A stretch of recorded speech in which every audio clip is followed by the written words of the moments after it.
Kami dari kelompok 4 akan menjelaskan mengenai mikrobiologi tanah. Halo semuanya. Pasti kalian penasaran kan, kenapa sih harus dilakukan penelitian mengenai mikrobiologi tanah?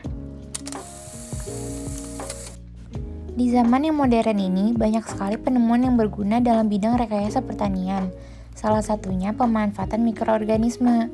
Banyak penerapan dalam bidang mikrobiologi yang berguna di dunia pertanian. Mikrobiologi sendiri merupakan ilmu yang mempelajari tentang mikroorganisme, yang merupakan cabang dari ilmu biologi dengan bantuan ilmu kimia, fisika, juga biokimia. Saat ini, banyak sekali manfaat penggunaan mikroorganisme dalam pertanian, seperti untuk membantu memfiksasi nitrogen dari atmosfer sebagai dekomposer sampah dan residu organik sehingga lebih aman untuk lingkungan, untuk membantu menekan patogen tular tanah, menyediakan dan juga meningkatkan ketersediaan hara pada tanah, memecah dan menangkal racun yang berasal dari pestisida atau bahan kimia lainnya, memproduksi antibiotik dan bahan aktif lainnya, menghasilkan molekul bahan organik sederhana untuk diserap tanaman, menyerap logam berat pada tanah sehingga tanaman tidak dapat menyerapnya, dan juga melarutkan hara yang tidak terlarut.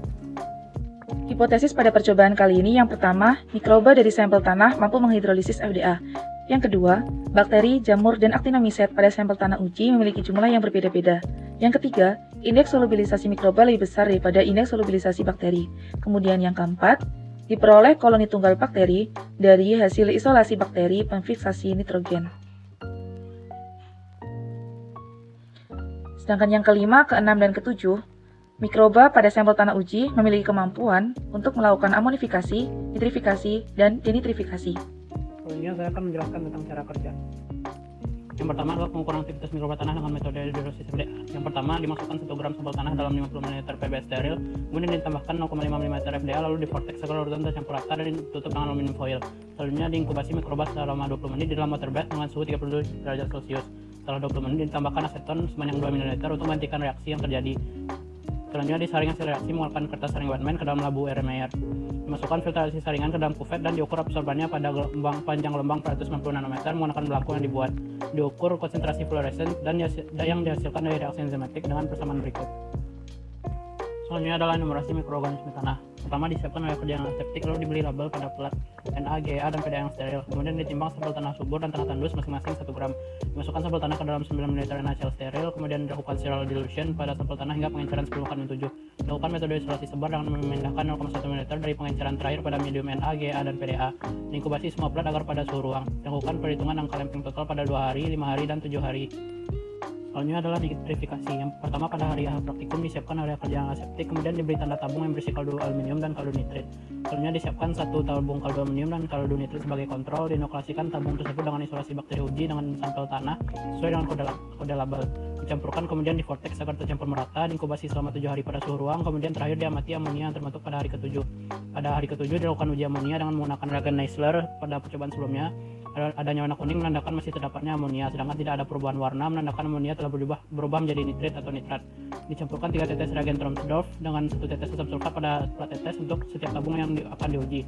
Ditambahkan 1 tetes larutan dari tabung uji ke dalam campuran reagen tersebut dan diaduk dengan batang korek api. Diamati perubahan warna yang terjadi. Selanjutnya untuk penentuan keberadaan nitrat dicampurkan 1 tetes reagen difenelamin dengan 2 tetes asam sulfat pada plat tetes untuk setiap tabung yang akan diuji. Ditambahkan 1 tetes larutan dari tabung uji ke dalam campuran reagen tersebut, kemudian diaduk dengan batang korek api dan diamati perubahan warna yang terjadi.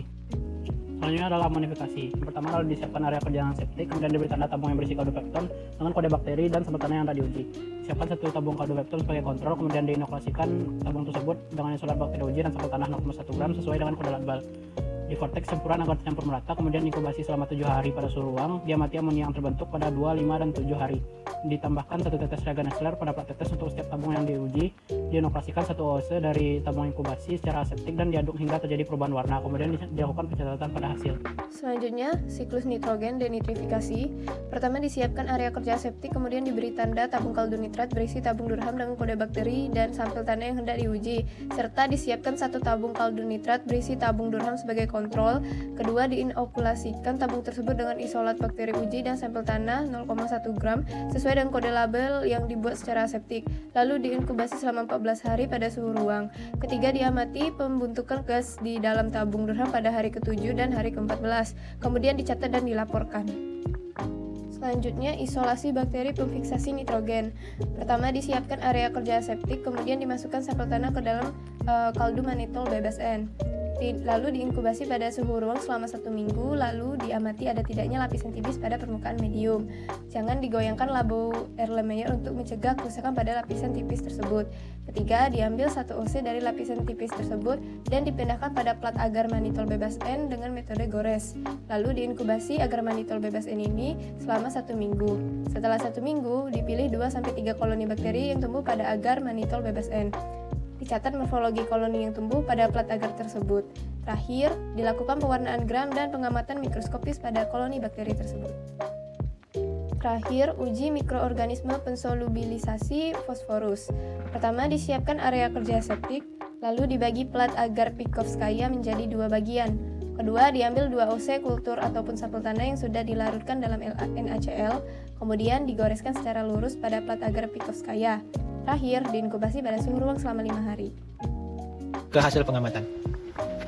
Yang pertama yaitu hasil pengamatan hidrolisis FDA dan enumerasi mikroorganisme pada tanah tandus. Melingkupi pengukuran aktivitas mikroba tanah dengan metode hidrolisis FDA, kemudian enumerasi mikroorganisme tanah,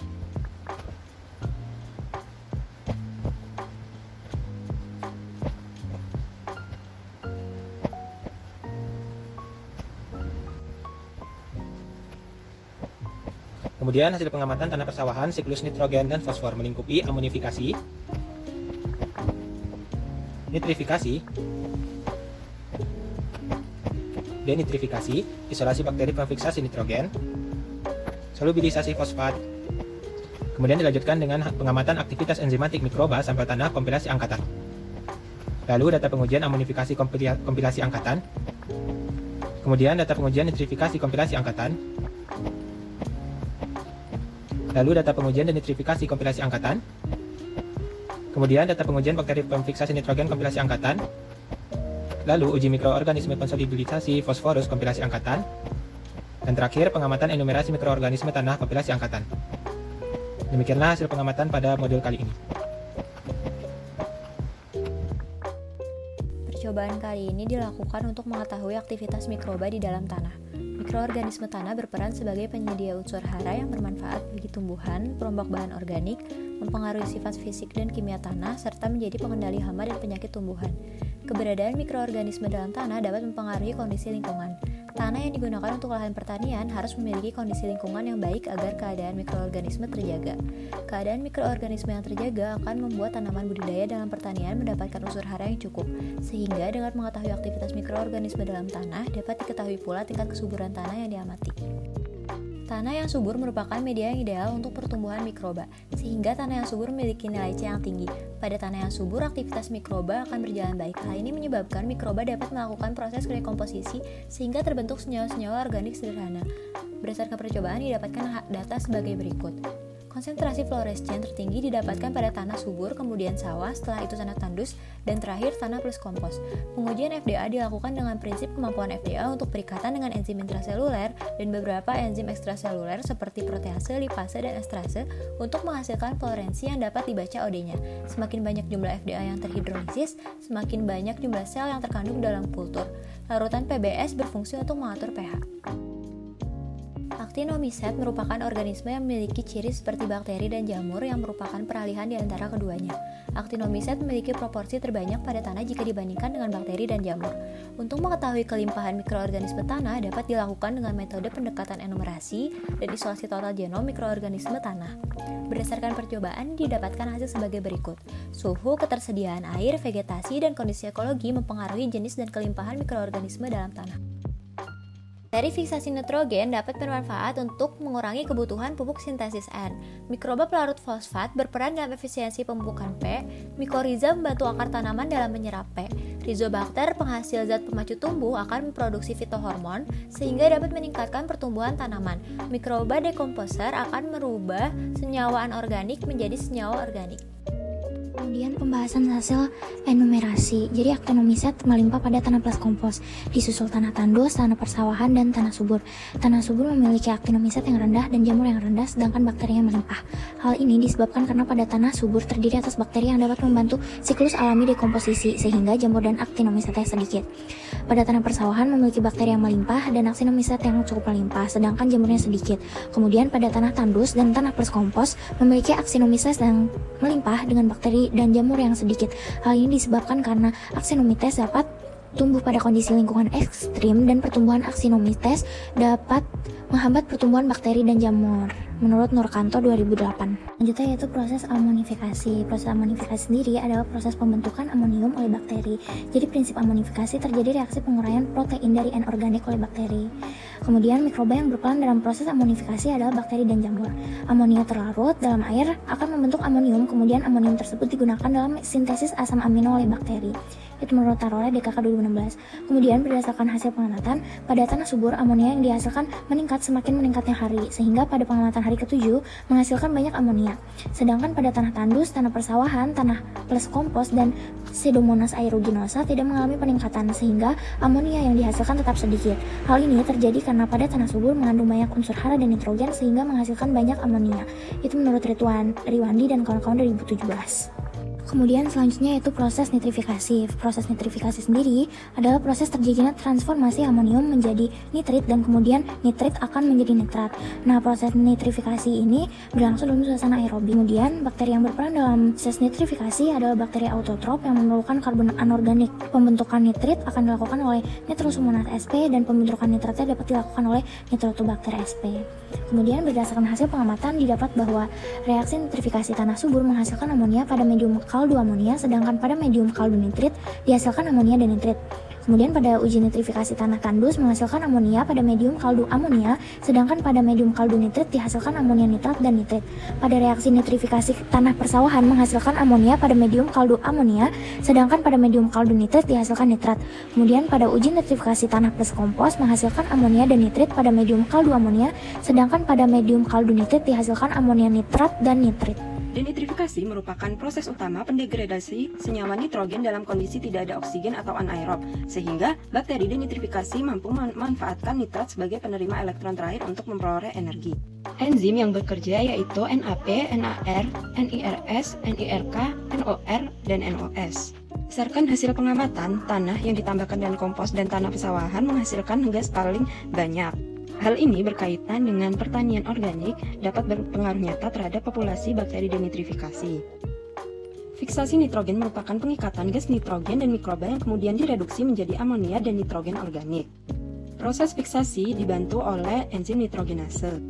Contoh mikroorganisme yang bisa bekerja untuk memfiksasi nitrogen yaitu Rhizobium dan mikroba Synechococcus sp.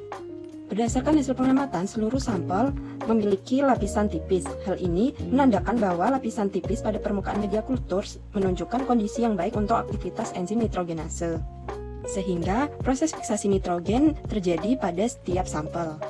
Di alam, terdapat 5 tahapan pelarutan fosfat, yaitu yang pertama pelapukan batu, lalu terserapnya ion fosfat pada tumbuhan, yang ketiga dekomposisi oleh bakteri maupun jamur, yang keempat kembali ke dalam tanah dan kemudian menuju ke laut akibat terdapat adanya air. Mikroba pelarut fosfat akan mengekskresikan sejumlah asam organik, yang kemudian asam organik tersebut akan meningkatkan ketersediaan P dengan beberapa mekanisme. Berdasarkan hasil pengamatan didapatkan bahwa kultur bakteri tumbuh dan terbentuk zona bening pada medium.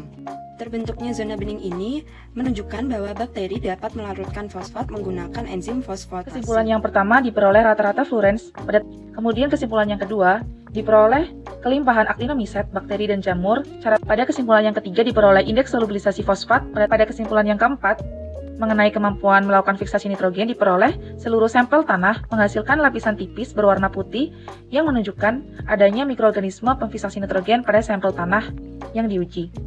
Kemudian pada kesimpulan yang kelima mengenai kemampuan amonifikasi diperoleh mikroorganisme pada tanah subur menghasilkan banyak amonia, sedangkan pada tanah tandus, tanah persawahan, tanah plus kompos, dan Pseudomonas aeruginosa hanya sedikit menghasilkan amonia. Kemudian kesimpulan yang keenam, kemampuan nitrifikasi pada tanah subur diperoleh mikroorganisme menghasilkan amonia, pada tanah tandus menghasilkan amonia plus nitrit, pada tanah persawahan menghasilkan amonia, nitrit, dan nitrat, sedangkan pada tanah plus kompos menghasilkan amonia dan nitrit. Kemudian, kesimpulan yang terakhir mengenai kemampuan denitrifikasi, pada tanah persawahan dan tanah plus kompos menghasilkan banyak gelembung gas atau nitrogen, sedangkan pada Pseudomonas aeruginosa menghasilkan sedikit gelembung gas atau nitrogen, sedangkan Proteus vulgaris tidak menghasilkan gelembung gas atau nitrogen. Sekian, terima kasih.